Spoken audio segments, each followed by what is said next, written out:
Hi guys, நான் உங்கத்தில் தானே. So இன்றைக்கி Q&A. என்னப்பா வாரத்துக்கு ஒரு Q&A இருந்து இப்போ வாரத்துக்கு 2 Q&A ஆகிடுச்சா அப்படின்னு நினைக்க வேண்டாம்.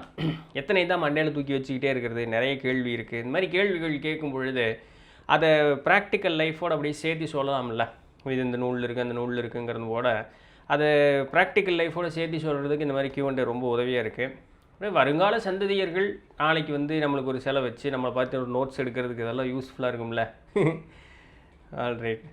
ஸோ Q&A பார்க்கலாம். கூட இன்னொன்று, இப்போ நம்ம சேனல் பார்க்குறீங்க, இதுபோல் நல்ல செய்திகளை சொல்லக்கூடிய இதர சேனல்கள் நிறைய க்ரியேட்டர்ஸ் அவங்களோடதெல்லாம் பார்ப்பீங்க. ஆனால் என்னென்னா, இந்த ஒரு ஆன்மீகமோ இல்லை ஒரு சில நல்ல செய்திகளை சொல்லக்கூடிய அந்த ஆட்களுக்கு இந்த மக்களை கவர்ந்து இழுப்பது போல் அந்த தம்ப்நெயில் டைட்டில் எல்லாம் வைக்க தெரியாது. நான் என்ன உட்பட இன்னும் நிறைய நல்ல செய்திகளை சொல்லக்கூடிய ஆட்கள்லாம் சொல்கிறேன். ஆனால் இந்த நியூஸ் சேனல் மாதிரியெல்லாம் அவங்களால வைக்க முடியாது.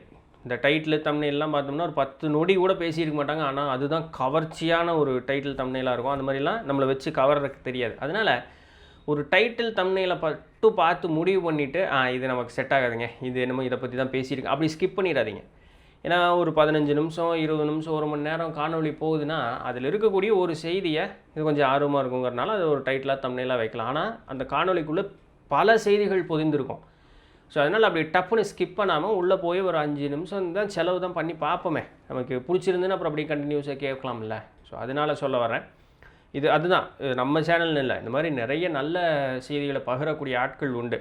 இந்த டைட்டில் தம்ப்நெயிலை மட்டும் முடிவு பண்ணிவிட்டு அப்படியே இக்னோர் பண்ணிடாதீங்கிறதுக்காக சொல்கிறேன், வேற ஒன்றும் இல்லை. ஏன்னா நம்மளதில் இத்தனை லட்சம் பேர் இருக்காங்கன்னா ரொம்ப சொற்பமான ஆட்கள் தான் பார்க்குறாங்க. ஒருவேளை இதுவாக இருக்குமோன்னு என்னுடைய ஒரு சந்தேகம். அதன்பால் சொல்கிறேன், இந்த ஒரு காரணத்தினால நீங்கள் மற்ற சேனல்லையும் நீங்கள் இக்னோர் பண்ணிடக்கூடாதுங்கிறதுக்காகவும் நான் சொல்லிகிட்டு இருக்கேன். சரிங்களா? நல்ல செய்தி யார் சொன்னாலும் கேட்குறது தப்பு இல்லை. சீனா சென்றாவது சிறந்த கல்வியை கற்றுக்கொள் நபிகள் நாயகம் சொல்லியிருக்காரு. அதனால் யார் நல்லது சொன்னாலும் கேட்கணும். ஸோ அதனால் இது ஒரு சின்ன விஷயத்தை பார்த்துட்டு அப்படி இக்னோர் பண்ணிட்டு போயிடாதீங்கிறதுக்காக சொல்கிறேன், வேறு ஒன்றும் இல்லை. Anyway okay. நம்ம தம்பி நவீன் இன்ஃபென்ட் அவர் என்ன கேட்குறாருன்னா, நாம் தெரியாமல் செய்த தவறால் ஒருத்தர் கஷ்டப்பட்டாங்கன்னா அது கர்மாவாக திரும்பி வருமா, இல்லை தெரியாமல் தான் செஞ்சோன்னு மன்னிச்சிடுவாங்களா? இதை கர்மா அப்படிங்கிறது ஏன் அது என்னமோ ஒரு மாதிரி ஒரு போதை பொருள் மாதிரி ஆக்கிட்டாங்கன்னு நினைக்கிறேன் அந்த சொல்ல. சரிங்களா? கர்மம் அப்படின்னா என்ன செயல், அவ்வளோதான். இப்போது தமிழில் சொன்னால் கர்மம், சமஸ்கிருதத்தில் சொன்னால் கர்மஹ அப்படிம்பாங்க, இந்தியில் சொன்னால் கர்ம. அவன் பாதி எல்லாத்தையும் எல்லா வார்த்தையிலையும் எடுத்து தின்றுவான் பாதியை. கர்ம, தர்ம, ராம், கிருஷ்ண, சிவ் எல்லாத்தையும் தின்றுவானுங்க, என்னன்னு தெரியல. ஸோ அது இந்தியில் சொன்னால் கர்மு. சரிங்களா? அது வெள்ளைக்காரங்கிட்ட போகும்போது அது கர்மாவாக மாறி போச்சு, வேறு ஒன்றும் இல்லை. சரிங்களா? கர்மம் அப்படின்னு சொன்னால் செயல், அவ்வளோதான். இது ரொம்ப குழப்பிக்கவே வேண்டாம். இதை செஞ்சால் கர்மவா வருமா, அதை செஞ்சால் கர்மவா, அதை செய்யறதுக்கு பேர் தான் கர்மமே. கர்மம் அப்படின்னு சொல்லக்கூடிய அந்த செயல், அவ்வளோதான். ஒரு செயல் செஞ்சு என்ன போகுது, அதற்கு உண்டான விளைவை வரப்போகுது, அனுபவிக்க தானே போகிறோம். நெருப்பு தொட்டால் சுடும். தொடுதல் அப்படிங்கிறது கர்மம், செயல். அதை தொட்டால் என்ன ஆகும், சுடும் அப்படிங்கிறது வினை, அவ்வளோதானே. இது தெரிஞ்சு கை வச்சா என்ன, தெரியாமல் கை வச்சா என்ன. நமக்கு தெரியும் நெருப்பில் கை வச்சா சுடும் அப்படின்னு சொல்லிட்டு தெரிஞ்சே பண்ணுறோம், சுடுது. இப்போ ஒரு குழந்தை இருக்கும், அதுக்கு ஆர்வமாக இருக்கும், ஆயின்னு போகும். எல்லோரும் அனுமாரா சூரியனை பிடிக்க போனால் சூரியனை அப்படியே சூட்டை குறைச்சிக்கிட்டே போகிறதுக்கு இல்லை. அதனால் இப்போ நாம் ஒரு சாதாரண மனுஷனார குழந்தைக்கு அது சுடுன்னு தெரியாது, அது போய் கை வைக்குது, அதுக்கு சுடாதான், சுடும், அதுக்கும் சுடும். அது தெரிஞ்சு செஞ்சால் என்ன, தெரியாமல் செஞ்சால் என்ன. ஒரு செயல்னு செஞ்சோன்னா அதற்குண்டான வினை நம்மக்கிட்ட சேர்ந்தே தீரும், அதில் மாற்று கருத்து இல்லை. ஸோ அதனால தான் நம்மளுடைய பெரியவர்கள் என்ன சொல்லுவாங்க, ஒரு செயல் செய்யும் பொழுதும் செயலின் மீது கவனம் மேற்கொண்டிருக்க வேண்டும்ங்கிறாங்க. நீ என்ன செய்யறேங்கிறதுல உன்னுடைய கவனம் முழுக்க இருக்கணும். தெரியாமல் செஞ்சிட்டேங்க, செஞ்சல போன்னு அதற்குண்டானது அனுபவிச்சு தான் ஆகணும். ஏன் ஒடுக்கம்னு சொல்கிறாங்க இல்லையா, உயிர் ஒடுக்கம். அந்த ஒரு ஒடுக்கத்தில் இருக்கிறார். இதெல்லாம் என்னது, சமாதி நிலை இல்லையா, அதெல்லாம் என்னது, செயலற்ற நிலை. சிவம் அப்படின்னு சொல்ல செயலற்ற நிலை. அந்த செயலற்று இருந்தால் எந்த விதமான ஒரு வினை நம்மகிட்ட வராது. ஒரு செயல் இருந்தால் அது வினையாகத்தான் போகுது இல்லைங்களா. ஸோ அதனால் மன்னிக்கிறதுக்கு தண்டிக்கிறதுக்கெல்லாம் இங்கே யாருமே இல்லை, அப்படியெல்லாம் யாரும் இல்லை. நம்மளை வழி நடத்தி செல்லுவதற்கு இறை ஆற்றல் அப்படிங்கிறது உண்டு. அந்த இறை ஆற்றலினுடைய ஒரு நிலையை உணர்ந்தவர்கள், ஒரு நிலையை எய்தி மேலே இருக்கக்கூடியவர்கள், அவர்கள் வந்து இறையோடு ஒன்றிற கலக்கக்கூடிய அந்த ஒரு தன்மை பெற்றிருந்தாலும் நம்மை போல நாம் எத்தனை துன்பத்தின்பால் இந்த ஒரு நிலைக்கு வந்தோம், இந்த துன்பம் மக்கள் அனுபவிக்கக்கூடாது, அவர்களுக்கு எளிமைப்படுத்தி தருவோம்னு சொல்லி அவர்கள் நமக்கு வழிகாட்டுவதற்காக மேலே வந்து அவர்கள் இருக்கக்கூடிய இடத்திலிருந்து நமக்கு வழிகாட்டுகிறார்கள். அவர்களை தான் நம்ம உயர்நிலை ஆன்மாங்கிறோம், தேவர்கள்ங்கிறோம், தெய்வங்கள் அப்படிங்கிறோம். பின்ன நிறைய பெயர்கள் இருக்குது, ஒவ்வொரு நிலை இருக்காங்க. யக்ஷர்கள், யக்ஷினிகள், கந்தர்வர்கள் இல்லையா, கிண்ணறர்கள், கிம்புருடர்கள், அந்த மாதிரி நிறைய உயிர்கள் இருக்கிறதாக நம்மளுடைய புராணங்கள் சொல்லுது. இவர்களெல்லாம் ஒரு ஒரு மனிதனை காட்டிலும் உயர்ந்த நிலையில் இருக்கக்கூடியவர்கள். அசுரர்களே வந்து உயர்ந்த ஒரு மனோநிலை படைத்தவர்கள், பயங்கர கடுமையான தவம் புரிந்து தீவிரமான பக்தி கொண்டவர்கள் அசுரர்கள். அந்த பக்தினால் கிடைத்த ஒரு ஒரு சக்தியை எப்படி பயன்படுத்துவதுங்கிறதுல தான் பிரச்சனை. இப்போ தேவர்களுக்கும் அசுரர்களுக்கும் அந்த ஒன்றே ஒன்று தான். சுரன் அப்படின்னு சொன்னால் அறிவில் சிறந்தவன் அர்த்தம். அழகான தமிழ் சொல் இது எல்லாமே. சொல்லுக்கு பொருள் புரியாமல் நம்ம சுற்றுறது. சுரன் அப்படின்னு சொன்னால் அறிவில் சிறந்தவன் அர்த்தம். சுரன் அந்த அந்த இடத்துல வந்து மாற்று பொருளாக மாறுது. அதுக்கு தமிழில் என்ன சொல்லுவாங்கன்னு தெரியல, அந்த இலக்கணம் எனக்கு இலக்கணத்தில் நான் கொஞ்சம் வீக்கு. சுரன் சரிங்களா. இப்போ சமஸ்கிருதத்தில் ந அப்படின்னு சொன்னால் அது நெகட்டிவில் வந்துடும். அதுபோல் தமிழில் அப்படின்னு போட்டோம்னா அது நெகட்டிவில் போயிடும். சுரன் அறிவில் குன்றியவன் அர்த்தம், வேற ஒன்றும் இல்லை சரிங்களா. அப்போது வேற என்ன இது சொல்லுவாங்க, இந்த ஞானி அஞ்ஞானி. ஞானி ஞானி அறிவில் சிறந்தவர் சரிங்க, உண்மையை உணர்ந்தவர் ஞானி. அறிவில் சிறந்தவர் காட்டணும். ஞானி உண்மையை உணர்ந்தவர். அஞ்ஞானி ஞானி அந்த உண்மையை உணராதவர் அஞ்ஞானி, அவ்வளோதான். அப்போது இந்த அறிவில் சிறந்தவர்கள் அந்த அறிவை சரியாக பயன்படுத்தும் போது அவர்களுக்கு தேவர்கள்னு பேர் வருது. அப்படி இல்லாதவர்கள் அறிவில் சிறந்தவர்கள் தான், நல்ல ஒரு சக்தியை பெற்றவர்கள் தான், அதை சரியாக பயன்படுத்தலைன்னா அவர்களுக்கு அசுரன்னு பேர். நம்ம எல்லாம் அசுர நிலையில் தான் இருக்கோம் இன்னும்.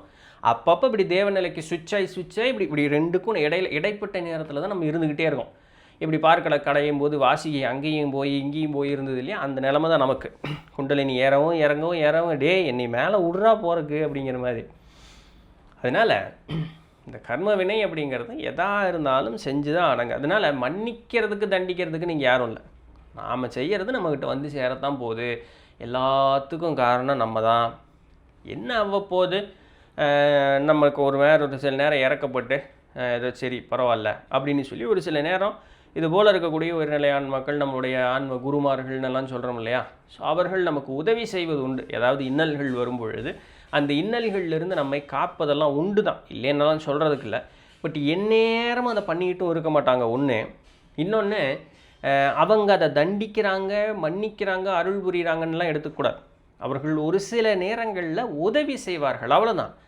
அது அவர்கள் வந்து இப்படி பார்த்துட்டு இருக்கணும். ஒரு நேரத்தில் இப்படி உதவி செய்யலாம், சரி இந்த உதவி செய்வதனால அவனுக்கு ஒரு நன்மை, இல்லை ஒரு சமுதாயத்திற்கு ஒரு பெரும் நன்மை இவனால் ஏற்பட போகிறது, அதனால் செய்வாங்க.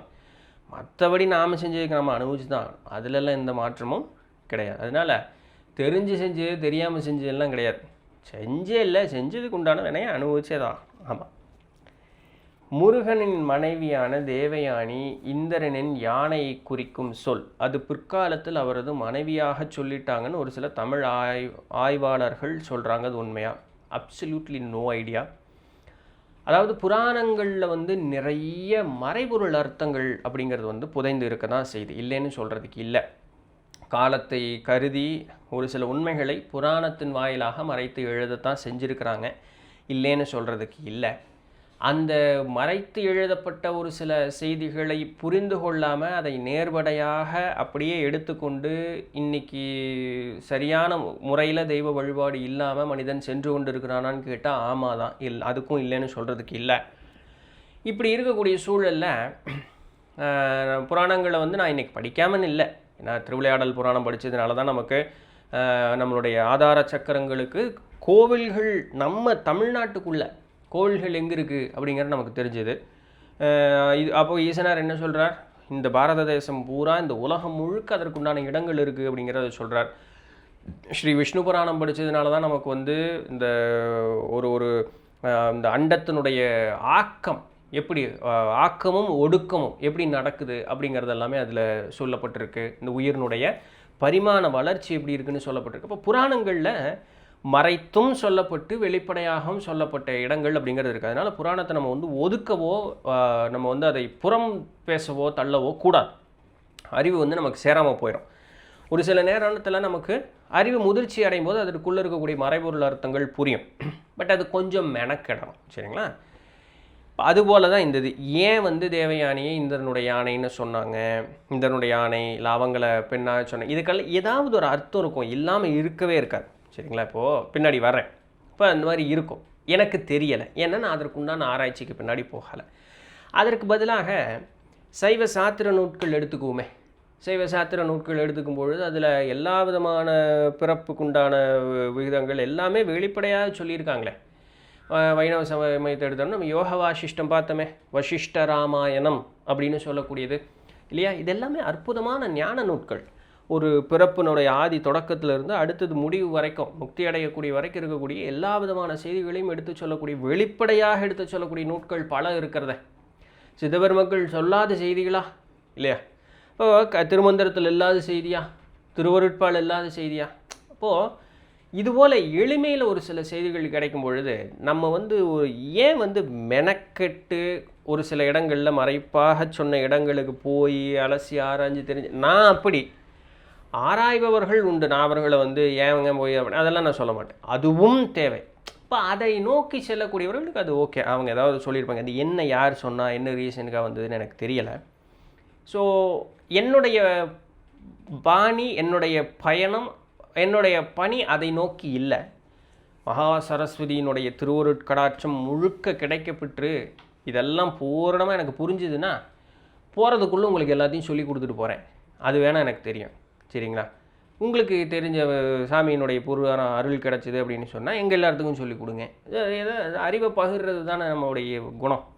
ஸோ அப்படி வேணால் பண்ணலாம். இப்போது வரைக்கும் எனக்கு அதை பற்றி தெரியலை, மன்னிக்கணும். அடுத்து, கடுந்தவம் இருந்து கடவுள்களிடம் இருந்து எதை வேண்டுமானாலும் பெற்றுக்கொள்ளலாம் என்றால், இந்த உலகை வெறுத்த ஒருவன் இந்த உலகத்தை அழிக்கணும் அப்படின்னு தவம் இருந்தால் அதை கடவுள் நிறைவேற்றி விடுவாரா? ஆக்சுவலாக பை லா, பை செலஸ்டியல் லா, அவங்க கேட்ட வரதை கொடுத்து தான் ஆகணும், அதில் மாற்றம் அப்படிங்கிறது இல்லை.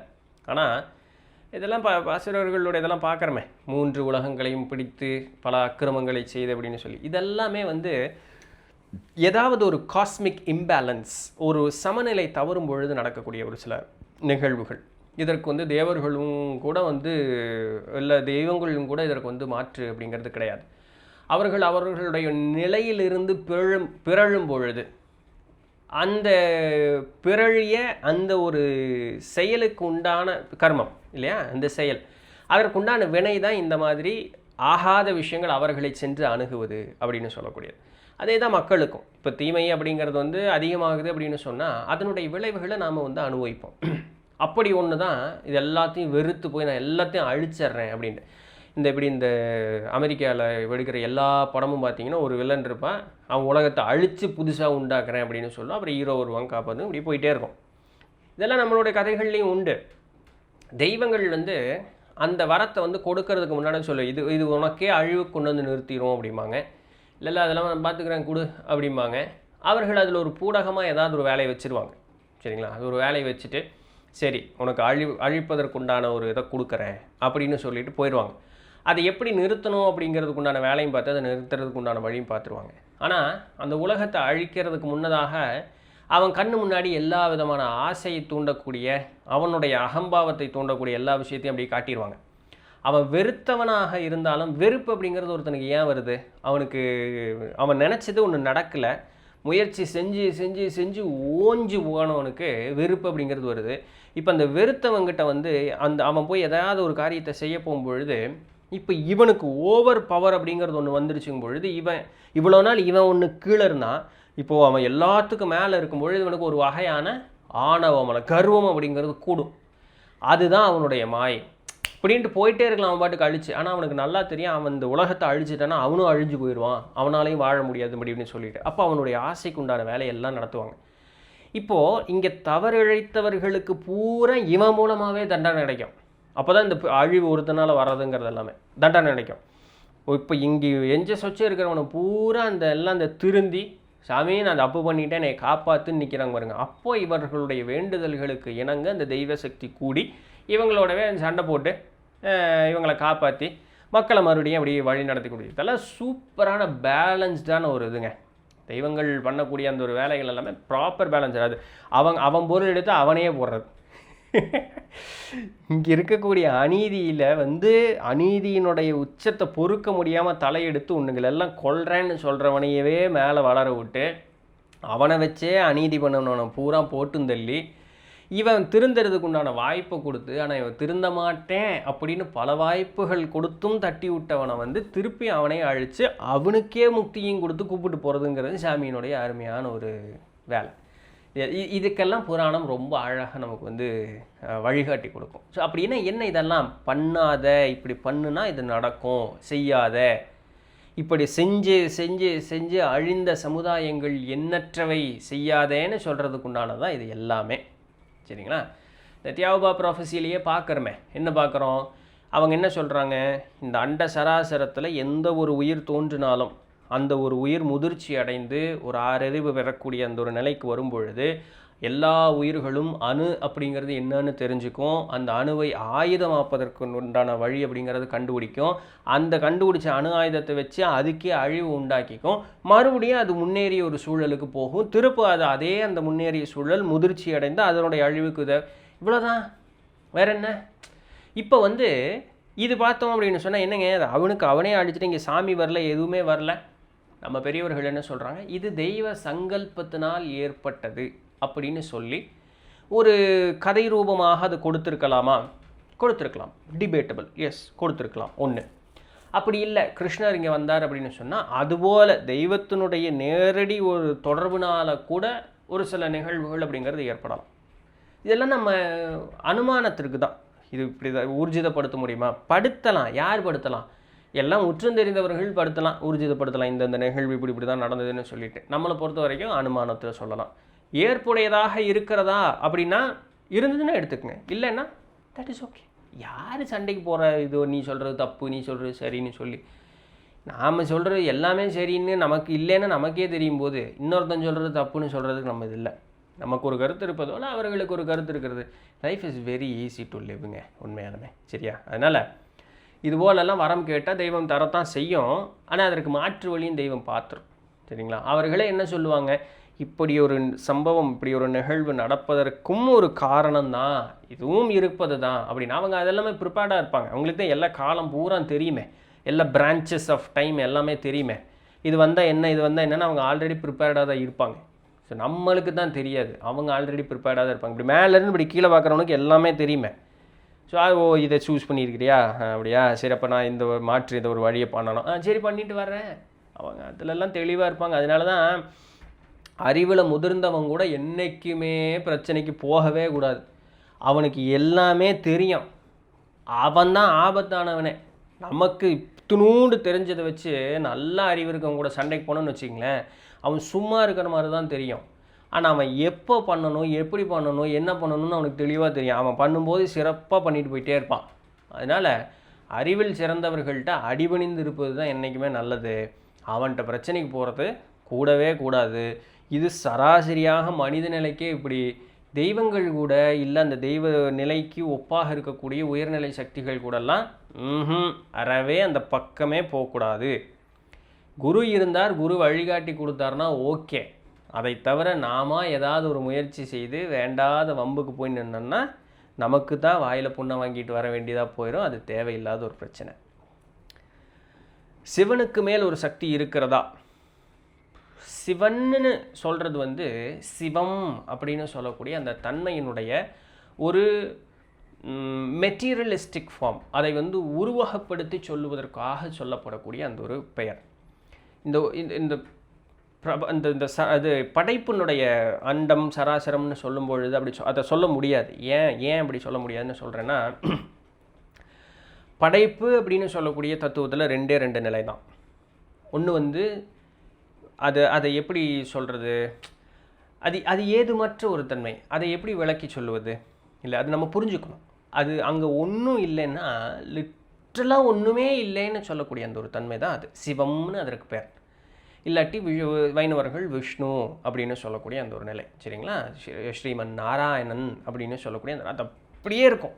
அது முன்னால் ஒன்றும் விளக்க முடியாது. அந்த இடம் அப்படின்னு அது அங்கே இடமே இல்லை, அது அப்படியே இருக்கும், அவ்வளோதான். சரிங்களா? இப்போ அது அதுக்குள்ளவும் ஒரு அசைவு ஏற்படுது. அதற்கு பேர் சக்தின்னு பேர். சரிங்களா? இப்போ வைணவத்தில் அதை என்ன சொல்கிறாங்க, திருமாலினுடைய அசைவுனால. ஆனால் இது எல்லா சம்பத்துக்களும் நிறைவதற்கு லட்சுமி தேவி அப்படிங்கிறது தேவைப்படுதுங்கிறாங்க. ஸோ எப்படி இருந்தாலும் அந்த பெண் சக்தி ஒன்று அந்த இடத்துல தேவைப்படுது. அப்போ அந்த அசைவிற்கு ஒரு பெண் சக்தியாக சொல்லுகிறார்கள். சராசரி வாழ்விலேயே பார்த்தோம்னு வச்சுங்களேன், ஆம்பளை ஒரு ஒரு 2 நிமிஷம்னாலும் ஆம்பளைனாலும் சும்மா இருக்க முடியும். ஒரு 10 செகண்டு கூட பொம்பளைனாலும் சும்மா இருக்க முடியாது. அசைஞ்சிக்கிட்டே இருப்பாங்க. ஏன்? இது குறை பேசுறதுக்குல, அதாவது அவர்களுடைய தன்மை. ஏன்னா ஆதியே அப்படி தான். அந்த ஆதியினுடைய தன்மையை அப்படியே வாங்கி வந்தவர்கள் எப்படி இருப்பாங்க? அப்படி தான் இருப்பாங்க.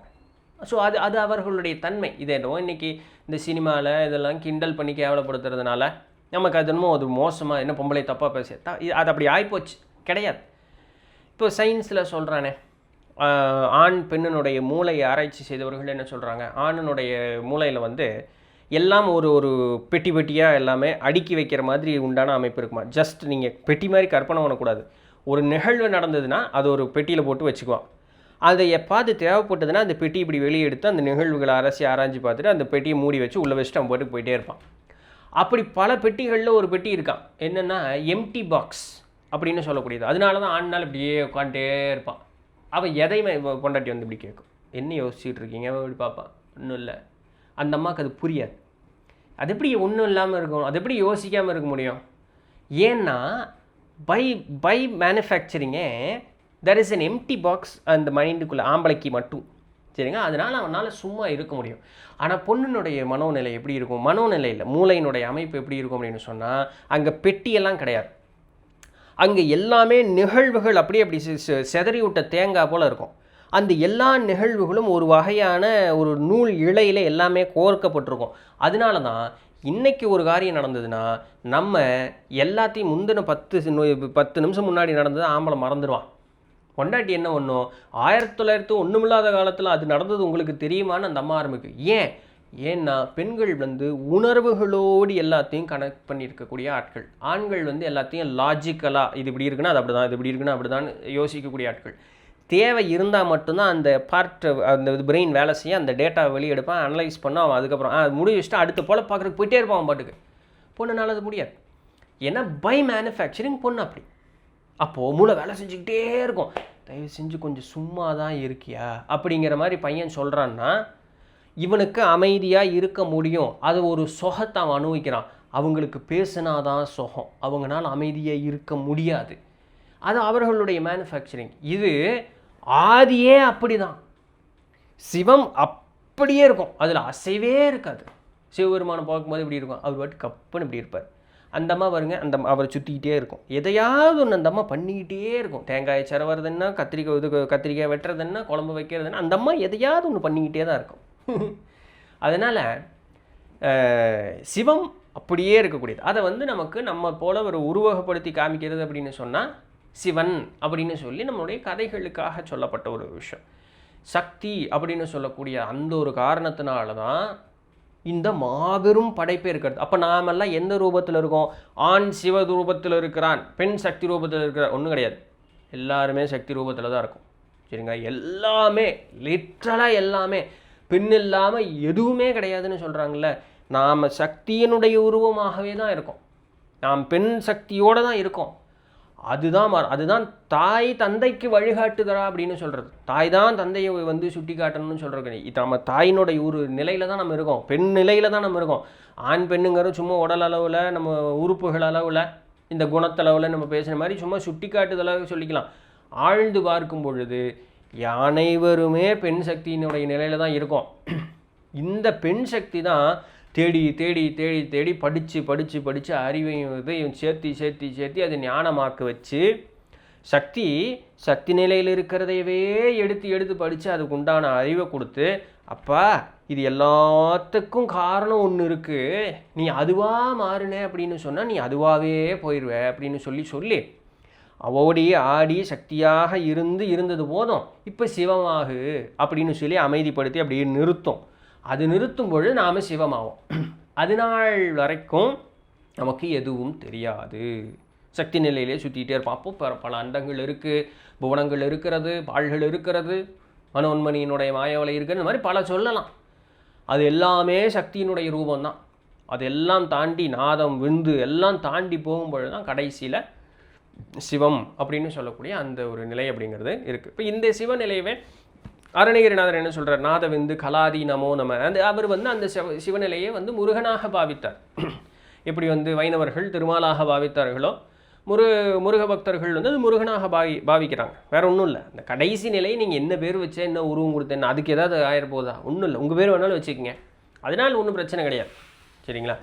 அதனால் சிவத்திற்கு மேல் வேறு ஏதாவது இருக்கா அப்படின்னு கேட்டால், சிவம்தான் எல்லாமே.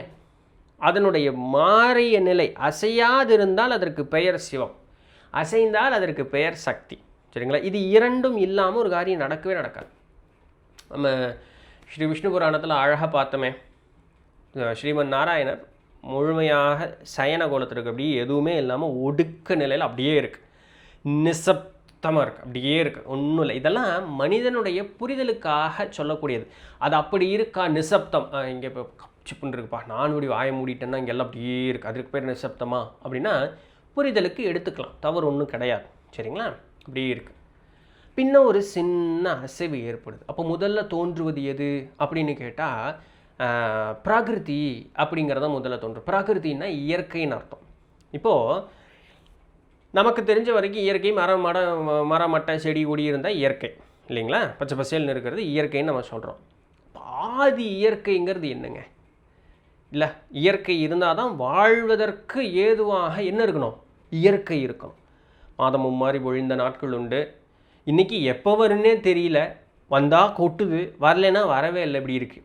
அப்போ நம்ம வாழ்வதற்கு உண்டான நிலை எதை பொறுத்து இருக்குது? இயற்கையை பொறுத்து தான் இருக்குது. இன்றைக்கி ஒரு இன்ஸ்டாகிராமில் ஒன்று பார்த்தேன், தேனி போல் ரோபோட்டு கண்டுபிடிச்சிருக்காங்க. அது கீழே ஒருத்தர் கிண்டலாக போட்டிருக்காரு. ஆமாண்டா, எதுக்கு இதெல்லாம்? தேனிகளை பூரா அழிச்சிருவோம், எதுக்கு இந்த இயற்கையெல்லாம் பாதுகாக்கணும்னு அவசியம் இல்லை, பூரா ரோபோட்டாக செஞ்சு விடுங்க, எதுக்கு அப்படின்ட்டு வெறுப்பில் சொல்லியிருக்கிறார் மனுஷன். அப்போது இயற்கை சரியாக இருந்தால்தான் நம்ம இல்லைங்க, ஒரு உயிரினுடைய வாழ்வு சரியாக அந்த இடத்துல இருக்கும். அப்போது ஆதி இயற்கை என்னவாக இருக்கும்? எல்லாமே தோன்றுவதற்கு அது ஏதுவான இடத்தை ஏற்படுத்தி கூட, அதற்கு பேர் பிராகிருதி. அப்போது நான் ஏன் முன்னாடி ஒரு வார்த்தை சொன்னேன், கவனிச்சிங்களா? இல்லை அது இப்போ ஞாபகம் இருக்கான்னு எனக்கு தெரியலை. நம்ம இறையை பற்றி பேசும்பொழுது இந்த அண்டம் யூனிவர்ஸ்லாம் பேச முடியாதுன்னு சொன்னேன். இன்றைக்கி ரொம்ப லூஸாக அந்த டேர்ம்ஸை யூஸ் பண்ணிக்கிறாங்க.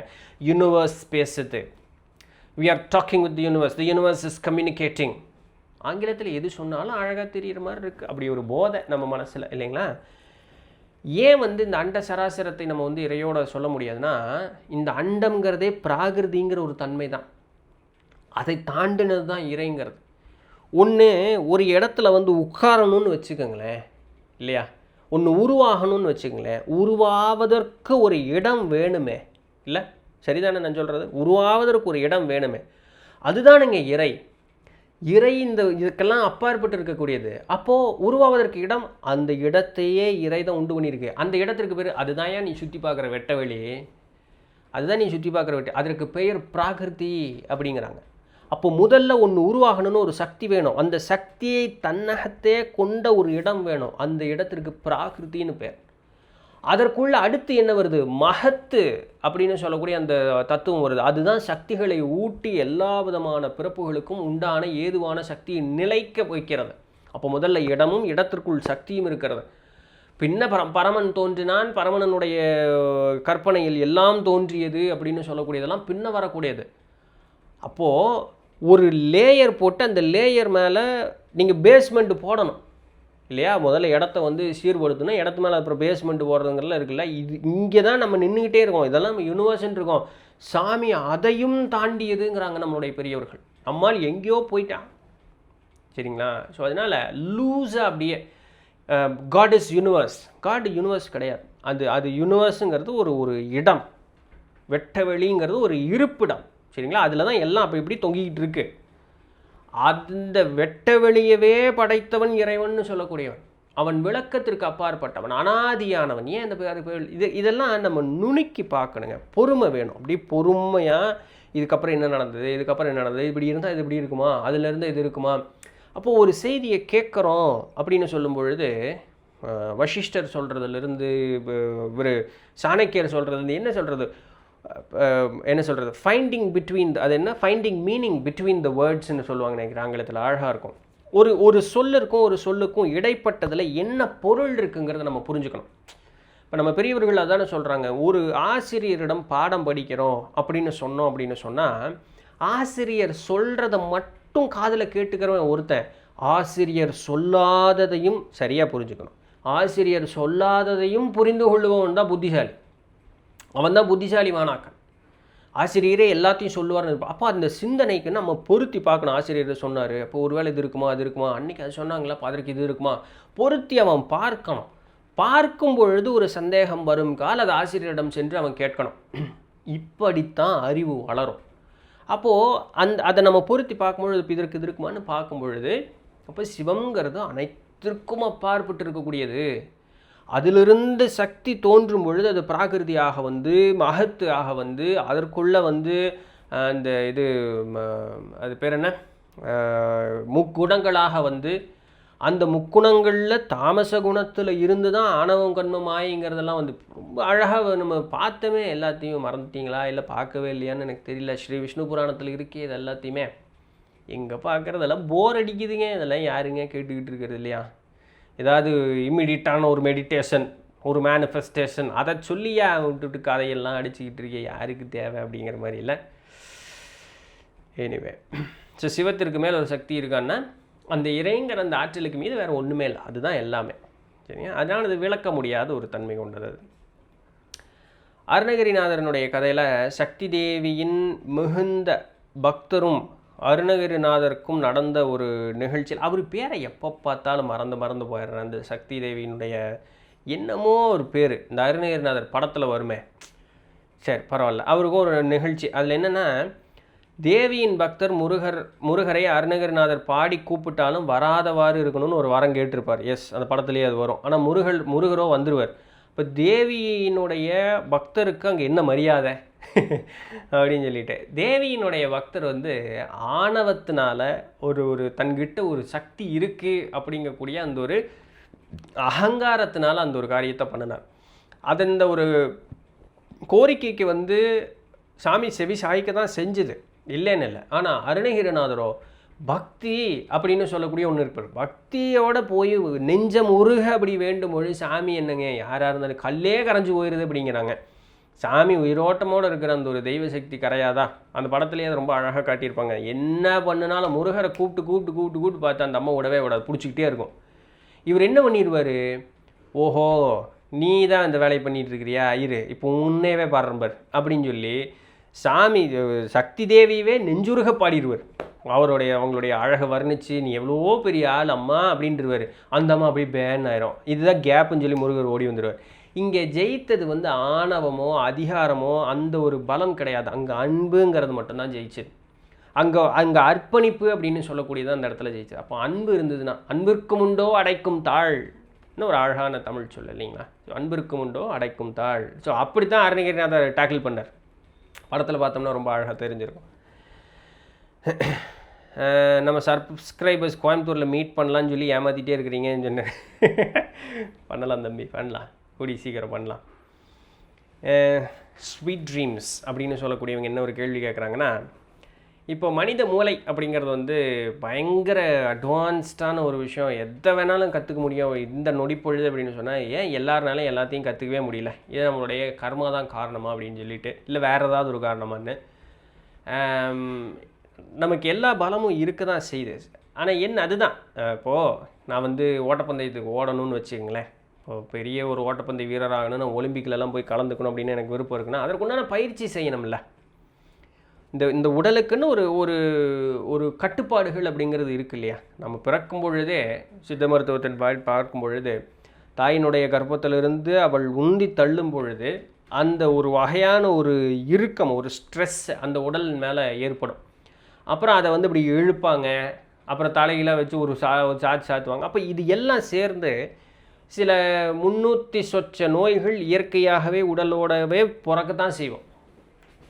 அந்த ஒரு அழுத்தமே நம்மளுடைய நோயுற்றே தான் நம்மளுடைய பிறப்பு அப்படிங்கிறதே இருக்கும். சரிங்களா? இப்படி இருக்கும் பொழுது அந்த உடலுக்குன்னு இயற்கையாக தாய் தந்தையர் தான் அதை மேனுஃபேக்சர் பண்ணுறாங்க. இந்த மேனுஃபேக்சர் பண்ணுற தாய் தந்தையர்கள் மேனுஃபேக்சரிங்கில் ஏதாவது மிஸ் பண்ணிட்டாங்க, பிரச்சனை பண்ணிட்டாங்கன்னா அதற்கேற்றார் போல் அந்த ப்ராடக்ட் வந்து ஏதாவது டேமேஜ்டு பீஸாக வெளியே வந்ததுன்னு வச்சுங்களேன். அப்போது அந்த அந்த ஓட்டப்பந்தயத்தில் கடைசி வரைக்கும் என்ன தான் முயற்சி பண்ணணும்னாலும் நம்மளால் கலந்துக்க முடியாமல் போயிடும். அதில் திறன் வாய்ந்தவராக இருக்கக்கூடியவர்கள் நம்மளால் முடியாமல் போயிடும். மூளை வேலை செய்ய வைக்க முடியும் அப்படிங்கிறதுக்காக உடல் அதற்கு ஒத்துழைக்கணுங்கிறக்கூடிய அவசியம் இல்லை. அப்போ அதற்கு என்ன மாற்று வழி?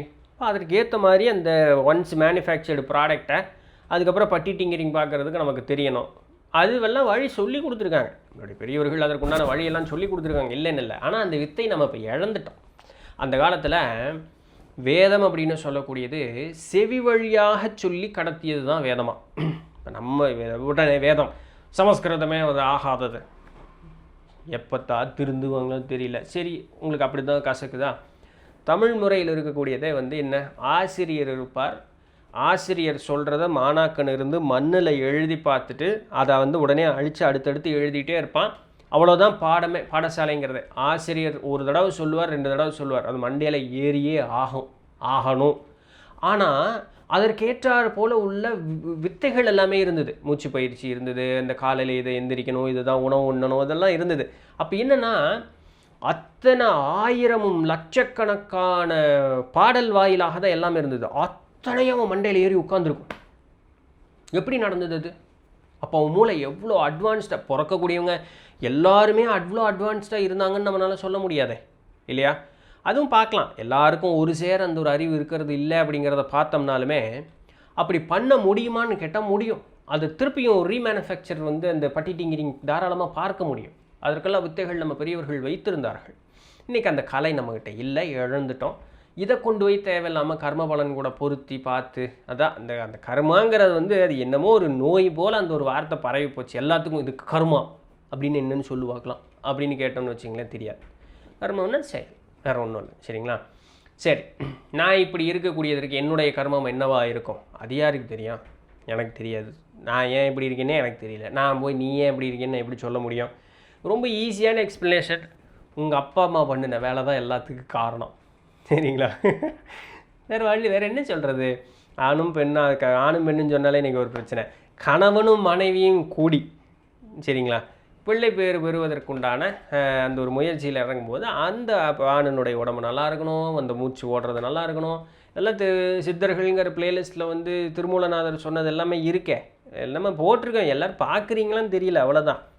ஆணனுடைய மூச்சினுடைய நீளம் எவ்வளோ இருக்கும், அந்த உயிர்ப்பு கூடும் பொழுது அந்த விந்து சேர்ந்து அந்த விந்து வீரியத்தோடு வெளியே வரக்கூடிய அந்த நேரம் தான் அந்த உயிர்ப்பு கூடும் பொழுது.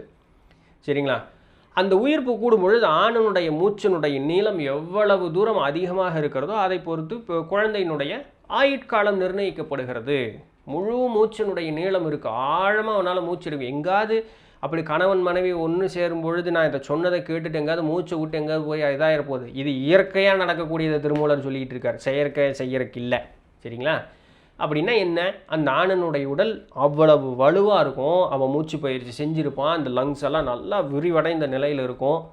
அப்போ அவனுக்கு வந்து அந்த மூச்சு இயற்கையாக அது வந்து ஆழமாக அதனுடைய ஓட்டம் அப்படிங்கிறது இருக்கும். அவன் ஹெல்தி மேன் அப்படின்னு சொல்கிறானோ அந்த மாதிரி இருக்கக்கூடிய. அப்போ அது என்ன, அந்த உயிர்ப்பு கூடும் பொழுது மூச்சினுடைய நீளம் அது எவ்வளவு தூரம் அதிகமாகுதோ அந்த அளவுக்கு குழந்தையினுடைய பிறப்பு அப்படிங்கிறது ஆயுட்காலம் நிர்ணயிக்கப்படுது. இப்போ தந்தையினுடைய மூச்சினுடைய நீளத்தை பொறுத்தே ஒரு குழந்தையினுடைய ஆயுட்காலம் நிர்ணயிக்கப்படுகிறது.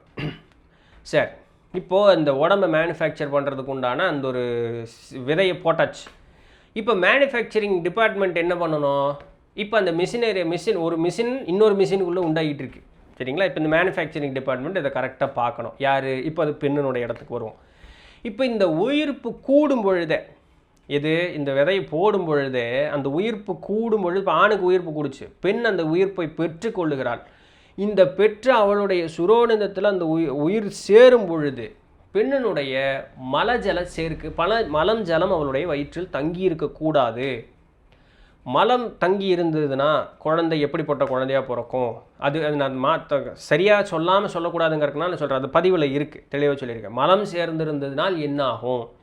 சிறுநீர் ஜலம் சேர்ந்திருந்தது, அதை வெளியே கழிக்காமல் அவர்கள் வந்து உடல் உறவில் ஈடுபடும் பொழுது சிறுநீர் சேர்ந்திருந்ததுன்னா என்ன ஆகும்? மலமும் ஜலமும் இரண்டும் சேர்ந்திருந்ததுன்னா குழந்தை என்ன ஆகும்? அவர்கள் தான் அந்த அங்க ஈனத்தோடு பிறக்கக்கூடியவர்களாக பிறப்பாங்க. சரிங்களா? அது சும்மா வாங்க வந்து பட்னி தண்ணி வைக்கிறது, வந்து ஒரு நாள் பூரா சோறு போடாமல் ஆம்பளையும் பொம்பளையும் இருக்க வைக்கிறது, கறி சோறு திங்காத, சைவ உணவாக எடுத்துக்கோ, பத்தியத்தோடு இரு, இதெல்லாம் ஏன் வச்சாங்க? நம்ம உடனே கேட்ட செய்வோம். நம்ம எல்லாருமே வந்து சாடங்கு சம்பிரதாயங்கள் மனிதனாக உண்டு பண்ணப்பட்டது, இதையெல்லாம் புறக்கணிப்போம், தெய்வத்தை வழிபடுவோம். ஆடப்பாயிலாம் எல்லாமே நல்லதுக்கு தானே சொன்னது. சாமி வந்து உட்காந்துக்கிட்டு இருக்கு எல்லாத்தையும் இது பண்ணுறேன்னு சொல்லி, அதில் ஒன்றும் இல்லை. ஏன் பண்ணுறேன்னே தெரியாமல் எல்லாத்தையும் புறக்கணிப்போன்னு கொடி தூக்கிட்டு போக வேண்டியது. கேட்டால் நான் ஆன்மீகவாதின்னு சொல்லிக்க வேண்டியது. இதெல்லாம் வந்து உடல் சுத்தி இருக்கணும், சரிங்களா? உடல் சுத்தி இருக்கணும், மன சுத்தி இருக்கணும். இதெல்லாமே காரண காரியங்களுக்காக தான் இந்த மாதிரி சடங்கின் வழியாக அந்த உடலுக்கு தான் எல்லா வேலையும் சொல்லக்கூடியது. அடுத்தது நேர காலம் ஒரு அமைப்புன்னு இருக்குது. சும்மா என்னங்க போய் நேரங்காலமெல்லாம் ஒரு வேலை செய்தா அப்படியா? இந்த மெலட்டோனின் செரட்டோனின்னு சொல்லி 2 எண்ணம் உள்ளே சுரக்கும், சரிங்களா? அது காலப்பொழுதில் தான் ஒன்று சுரக்கும்.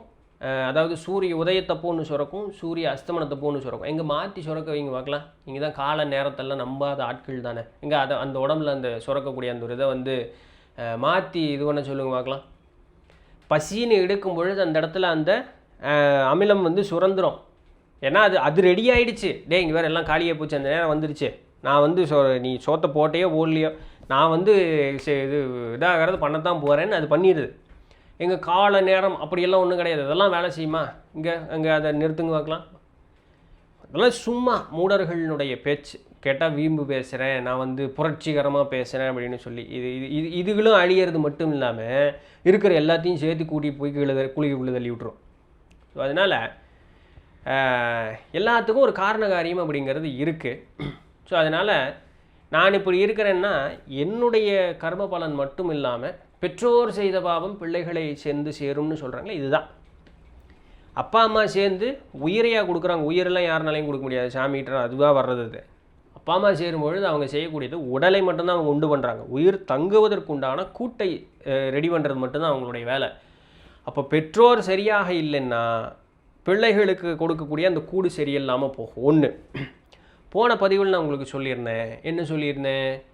ஒரு தாயும் தந்தையும் கூடி பிள்ளை பேர் பெற வேண்டும் அப்படின்னு சொல்லி அவர்கள் கூடி இன்பம் துய்ப்பதற்கு முன்னதாக அவர்களுடைய மனோநிலை எப்படி இருக்கணும், எப்படிப்பட்ட பிள்ளை வேணும்னு சொல்லக்கூடிய கோரிக்கையோடு அவர்கள் இறையிடம் கோரிக்கை வைத்தவண்ணமே இருக்க வேண்டும். ஒரு தடவையும் அவர்கள் கூடும் பொழுது அந்த இது கோரிக்கை வைக்கணும். இதெல்லாம் போன பதில் ரொம்ப தெளிவாக சொல்லியிருப்பேன். இப்போ இவ்வளவு காரியமும் சரியாக செஞ்சால் மட்டும்தான் நம்ம பிறப்புன்னு இன்றைக்கி நான் இதிலிருந்து பேசுகிறேன்னா இதுக்கு எல்லாத்துக்கும் அங்கே இருந்து எல்லா வேலையும் சரியாக நடக்கணும். அப்படி இல்லைன்னா என் பையன் ஏன் இப்படி இருக்கானே எனக்கு தெரியலையே, என் புள்ள ஏன் இப்படி இருக்காளேன்னு தெரியலையேன்னா உனக்கு தெரியலேங்கிறதுக்காக அது இல்லைன்னு இல்லை, எல்லா காரியமும் நீயும் செஞ்சிருக்கே, அதனுடைய வினையாகவும் பிள்ளையும் பிறந்திருக்குது அப்படிங்கிறது அதுக்கு உண்டான காரணம். சரிங்களா? இந்த லிமிட்லெஸ் அப்படின்னு சொல்லக்கூடிய அந்த படத்தில் வந்து ரொம்ப காம்ப்ளெக்ஸான விஷயங்களை எல்லாத்தையுமே அந்த ஹீரோ அப்படிங்கிறவர் வந்து செய்வார்ல. இதை நம்ம நார்மல் பீப்புளும் செய்ய முடியுமா? செய்யலாமே. ஆனால் லிமிட்லெஸ் படத்தில் வந்து அவர் சும்மா செய்யலையே, அவர் ஒரு மாத்திரை போட்டுக்குவார். அது பிரெயினை வந்து என்ஹான்ஸ் பண்ணுறதுக்கு உண்டான ஒரு மாத்திரை. அது படத்தை நீங்கள் சரியாக பார்த்தீங்களா இல்லை அப்படின்னு எனக்கு மறந்துட்டிங்களான்னு எனக்கு தெரியல. ஸோ அது வந்து அந்த மூளையினுடைய செயல்பாட்டை அதிகப்படுத்துவதற்குண்டான ஒரு வேலையை செஞ்சுட்டு தான், அதனால தான் அதுக்கு அதிகமாகும். அதனுடைய எதிர்வினையை வந்து அந்த படத்தினுடைய செகண்ட் பார்ட்டில் அதை வந்து காட்டுவாங்க. நிறைய பேர்த்துக்கு லிமிட்லெஸ் பார்ட் 2 வந்தது நிறைய தெரியல, அது பெருசாக ஹிட் ஆகலை அந்த படம். ஓகே, ஆரம்ப நிலையில் இருக்கக்கூடியவர்களுக்கு என்ன விதமான புத்தகங்களை வந்து சஜஸ்ட் பண்ணுறீங்க? திருக்குறள் படிங்க, திருக்குறள் படிங்க. பின்ன என்ன சொல்கிறது, திருமந்திரம் படிங்க, திருவாசகம் படிங்க. இந்த திருவாசகம் படிக்கும் பொழுது திருவாசகம் படிங்க. அதுக்கப்புறம் இவர் வள்ளல் பெருமான் எழுதின திருவருட்பா படிங்க. ஆனால் இந்த வள்ளல் பெருமானுடைய திருவருட்பா படிக்கும் பொழுது வள்ளல் பெருமானுடைய வழி பின்பற்றக்கூடியவர்களுடைய பேச்சை மட்டும் கேட்காதீங்க. ஏன்னா அவங்க சொல்லக்கூடிய போதனைகளை கேட்டுக்குங்க. அந்த நூலில் என்ன சொல்லப்பட்டிருக்குங்கிறத உங்களுக்கு புரியலைன்னா அவங்க சொல்கிறத கேட்டுங்க, இல்லை விளக்கு உரையோடு வாங்கிங்க. ஏன் அவங்க சொல்கிறத கேட்காதீங்கன்னு சொல்கிறேன்னா, அது என்னமோ தெரியல, அவங்க ஒரு வகையான மதவாதிகள் மாதிரி ஆகிட்டாங்க. இப்போ எப்படி வந்து பிற மதத்தவர்கள் இன்னொரு மதத்தவர்களை எதையாவது ஒன்று பேசி தம்பக்கம் இழுக்கிறதுக்கு உண்டான வழி பார்க்குறாங்க, அந்த மாதிரி இவங்களும் ஆகிட்டாங்க. எல்லாமே தப்பு அவங்கள பொறுத்த வரைக்கும். யாருமே இதுக்கு முன்னாடி எதுவுமே சொல்லவே கிடையாது. சைவம் அப்படின்னு சொல்லக்கூடிய அது நேரடியாக அவங்களுக்கு என்ன கோபம் தெரியல, சைவத்தையே தாக்கிக்கிட்டே இருப்பாங்க. எதுவுமே இல்லை, அதில் எல்லாம் போய் அது வந்து ஒரு எல்லைக்கு மீறி தாண்டவே இல்லை. வள்ளல் பெருமான் மட்டும்தான் அப்படிம்பாங்க. குதித்தால் தலைகீழாகத்தான் குதிக்க போகிறேங்கிற மாதிரி. அது அவங்களையும் கொண்டு போய் எங்கேயும் சேர்க்காது. அதை கேட்டுக்கிட்டு ஆமாஞ்சாமி போடுறவங்களையும் எங்கேயும் கொண்டு போய் சேர்க்காது. இந்த ஒரே ஒரு டிராபேக்காக அவங்கக்கிட்ட இருக்குது. அவங்க திருத்துறாங்களா திருத்திக்கலையாங்கிறத பற்றி நமக்கு இது இல்லை. இந்த நூல் வாங்கி படிக்கும் பொழுது உங்களுக்கு புரியலன்னா அவர்கள் பின்னாடி போய் சுற்றிட்டு அவங்க சொல்கிறது எல்லாத்தையும் ஆமாஞ்சாமி போட்டு கேட்காதீங்கிறதுக்காக சொல்கிறேன். இப்போது அதே போல் தான் சைவர்கள்ட்டையும் நடக்கும். எல்லாமே சிவம் அப்படிம்பாங்க. ஆனால் அந்த கூட்டத்துக்குள்ளேயும் சிவம் என்றால் என்னங்கிறது உணர்ந்து அந்த உருவத்திலிருந்து நீங்குவதற்கு தெரிந்தவர்கள் சொற்பமான ஆட்கள் தான். வைணவத்துலேயும் இது உண்டு, கிறிஸ்தவத்துலேயும் உண்டு, இஸ்லாமியத்துலேயும் உண்டு, எல்லாத்துலேயும் உண்டு. அப்படி ஆகிப்போச்சு சரிங்களா. இப்போ ரீசெண்டாக அந்த வள்ளலார் கேங் இந்த மாதிரி சுற்றிட்டு இருக்காங்க. கஷ்டம்தான் சரிங்களா. சாமியே இல்லைன்னு சொன்னவரையே சாமி ஆக்கிட்டாங்க எல்லாருமே. அவர் வந்து அருட்பெருஞ்சோதினா சாமி இப்போ சோதி வடிவாக இருக்குன்னு சுற்றிட்டு இருக்காங்க. இதை சொல்ல போய் தான் ஒரு தடவை சண்டை வந்தது. நமக்கு என்ன ஓயே. ஸோ அதனால் இந்த மாதிரி ரொம்ப எளிமையான நூட்கள் நிறைய இருக்குது. யோக வாசிஷ்டம் வாங்கி படிங்க, தமிழில் இருக்குது. அலையன்ஸ் பப்ளிகேஷன்னு சொல்லி சென்னையில் இருக்குது. எஸ்வி கணபதினு சொல்லக்கூடியவர் எழுதினது. பின்ன டக்குன்னு வேறு என்ன நூல் வேறு என்ன இருக்குது, பன்னிரு திருமுறைகள் வாங்கி படிங்க. அதுக்கப்புறம் மெய்கண்ட சாத்திரம் அது வாங்கி படிங்க. நிறைய செய்திகள் மெய்கண்ட சாத்திரத்தில் இருக்குது. உயிர் ஆன்மா தோன்றியதிலிருந்து எப்படி தந்தையும் தாயும் அதற்கு ஒரு கருவியாக இருக்கிறார்கள், தாயினுடைய கருவில் அமரும் அந்த உயிர் சேரும் பொழுது இறைவன் எப்படி ஒரு நிலையிலும் நம்மை காத்து கொண்டே வருகிறான் அப்படின்னு சொல்லி, அந்த இறை என்ற ஆற்றல் நம்ம எப்படி காத்து கொண்டே வருகிறதுன்னு அப்படி ரொம்ப அழகாக சொல்லியிருப்பாங்க. மெய்கண்ட சாத்திரத்துக்குள்ளெல்லாம் இருக்குது. 14 நூல் இருக்குது, விளக்கத்தோடவே இருக்குது. பொறுமையாக வாங்கி படிங்க. வேறு நிறைய இருக்கும். ரொம்ப பேசிக்காக திருக்குறள் ஆரம்பிங்க. திருக்குறள் தான் வந்து அவ்வளோ அருமையான ஒரு நூல். அதிலிருந்து படிக்க ஆரம்பிங்க. நிறைய அற்புதமான செய்திகள் அதில் பார்க்கலாம். அதாவது நோ டெத்து நோ பர்த் அப்படின்னு சொல்கிறாங்க. ராமர் கிருஷ்ணர் அப்படிங்கிறது எல்லாருமே வந்து பிறந்து இறந்தார்கள் அப்படின்னு தானே இருக்குது. அது எப்படி அப்படின்ட்டு, அதாவது பிறப்பு இறப்பு அப்படிங்கிறது இல்லை. அப்படிங்கிறது வந்து உடல் அழிந்தால் அது இறப்புன்னு நம்ம நினைக்கிறோம். அதுதான் முதல் தவறு. இறப்பு அப்படிங்கிறது ஒன்று கிடையவே கிடையாது. ஏன்னா இந்த உடலுங்கிறது ஒரு கருவி. இந்த கருவி அப்படிங்கிறத வந்து என்ன பயன்படுத்திக்குது, இந்த ஆன்மா பயன்படுத்திக்குது. ஆன்மா எப்படிப்பட்டது, அனாதியானது. ஆன்மாவுக்கு வந்து தோற்றம் முடிவு அப்படிங்கிறதெல்லாம் எதுவுமே கிடையாது. அது எப்படி இறைவன் இருந்த பொழுதுலேருந்து அது இருந்துக்கிட்டே இருக்குது. இறை போலவே அதுவும் மாறாத தன்மை கொண்டது. அதற்கு எந்த விதமான பிறப்பு இறப்புங்கிற அந்த ஒரு தன்மை அப்படிங்கிறது கிடையாது. அந்த ஆன்மாவானது மலச்சேர்க்கையினுடைய காரணத்தினால இந்த உடல் என்ற கூட்டை வெவ்வேறு வகையான அந்த உடல் என்ற கூட்டை தாங்கி அது வந்து கொண்டு இருக்கிறது. அவ்வளோதான். இந்த கூடு விட்டுருச்சு அப்படின்னு சொன்னால், இப்போ இந்த சட்டை எனக்கு கிழிஞ்சு வச்சு நான் என்ன பண்ணுவேன், இந்த சட்டையை தூக்கி போட்டு நான் வேற ஒரு சட்டையை போட்டுக்கு போகிறேன். இந்த சட்டை அழுக்காகி போச்சு, துவைக்கிறதுக்கு போட்டு வேற ஒரு சட்டையை எடுத்து போட்டுக்கு போகிறேன். அவ்வளோதான் இல்லையா. அதுபோல் ஆன்மாவானது இந்த உடல் என்ற சட்டையை, அதனால் சைவத்தில் வந்து உடலை சட்டைன்னு தான் சொல்லுவாங்க. இந்த உடல் என்ற சட்டையை தேவைப்படக்கூடிய அளவுக்கு பயன்படுத்தும். இதனுடைய பயன் அப்படிங்கிறது எக்ஸ்பிரி டேட் வந்துருச்சு அப்படின்னு சொன்னால் அதை விட்டு போட்டு அடுத்த ஒரு உடலை தன்னுடைய தேவைக்காக இன்னொரு சட்டையை போட்டுக்கிறது அது கிளம்பி போயிட்டே இருக்கும். ஆனால் இது புரியாமல் நம்மளுடைய மக்கள் நம்ம என்ன பண்ணுறோம் அப்படின்னு சொன்னால், இறப்பு அப்படின்ற ஒன்று ஏற்பட்டு விட்டது, அவர்களை பிரிந்தோம், அவர்களை இழந்தோம், ஐயோ இனி பார்க்க மாட்டேனுங்கிற பேச்செல்லாம் வந்துடுது. அப்படிலாம் ஒன்றும் கிடையாது. அவங்க போன மாதிரி நாம் இன்னொரு நாள் போகத்தான் போகிறோம். நம்மை பாதிப்பது அவர்களுடைய உடல் இல்லாத ஒரு நிலையில் அவர்களோடு அந்த உடலோடு நாம் பொருத்தி வைத்திருக்கக்கூடிய நம்மளுடைய எண்ணங்கள் மட்டுமே. அது நம்மளுடைய உணர்வுகளோடு சேர்த்து இருக்கக்கூடிய அந்த ஒரு நிகழ்வு மட்டும் திருப்ப ஞாபகத்தில் வந்து கொண்டே இருப்பதனால இனிமேல் அந்த போல் இருக்கக்கூடிய ஒன்றை அனுபவிக்க முடியாதுங்கிறது தான் நமக்கு வருத்தமாக இருக்கே தவிர மற்றபடி வேறு ஒன்றும் இல்லை. உணர்ந்தவர்கள் இதை விட்டு விலகி இருப்பார்கள், உணராதவர்கள் அதனோடவே இருந்து துன்பத்தை அனுபவித்து கொண்டே இருப்பார்கள். அதனால் பிறப்பு இறப்புங்கிறது ஒன்றும் இல்லை. தெய்வ ரூபம் தாங்கி இங்கே யார் வந்தாலும் சரி, உடலென்று ஒன்று எடுத்தால் அந்த உடலை விட்டே தீர வேண்டும். இந்த உடலை விட்டு அதற்கு தான் நம்ம இறப்புன்னு வச்சுக்கிறோம். அதனால் சாமி செத்துருச்சுன்னு நம்ம சொல்ல முடியாது. ஞானியர்கள் இறந்தார்கள்னு நம்மளால் சொல்லவே முடியாது. அவர்கள் கூட்டை விட்டு சென்றார்கள், உடலை விட்டு சென்றார்கள் தான். புரிதல் இல்லாமல் சொல்கிற வரைக்கும் செத்து போயிட்டாங்க அப்படின்னு நம்ம சொல்கிறோம். அது அப்படி இல்லை சரிங்களா. ஸோ அதனால் பிறப்பு இறப்பு அப்படிங்கிறது வந்து ஒரு மாயை அப்படின்னு சொல்லக்கூடியது தான். ரைட். இதை பற்றி நம்ம ரொம்ப எக்ஸ்டென்சிவாக நிறைய அந்த பிளேலிஸ்ட்டில் எல்லாமே நம்ம வந்து பார்த்துருக்குறோம்.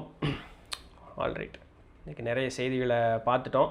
ஆனால் இன்னும் நிறைய கேள்விகள் இருக்குது. நான் முழுசும் பேசிடலாம் அப்படின்னு நினச்சேன், பட் முடியல. இப்போவே வந்து 50 நிமிடங்கள் ஆயிடுச்சு. அடுத்து பாக்கி இருக்கக்கூடிய கேள்விகளை அடுத்து வரக்கூடிய காணொலிகளில் காணுவோம். ஆல்ரைட். ஸோ இதான் இன்றைக்கு உண்டான பதிவு. பிடிச்சிருந்திருக்கும், இன்ஃபர்மேட்டிவாக இருந்திருக்கும் அப்படின்னு நம்புகிறேன். அடுத்து வேறு ஒரு சுவாரஸ்யமான காணொலியில் சந்திப்போம். அதுவரையும் தொடர்ந்து இணைந்திருங்கள். நான் உங்களிடத்தில் இருந்துட்டு நன்றி, வணக்கம்.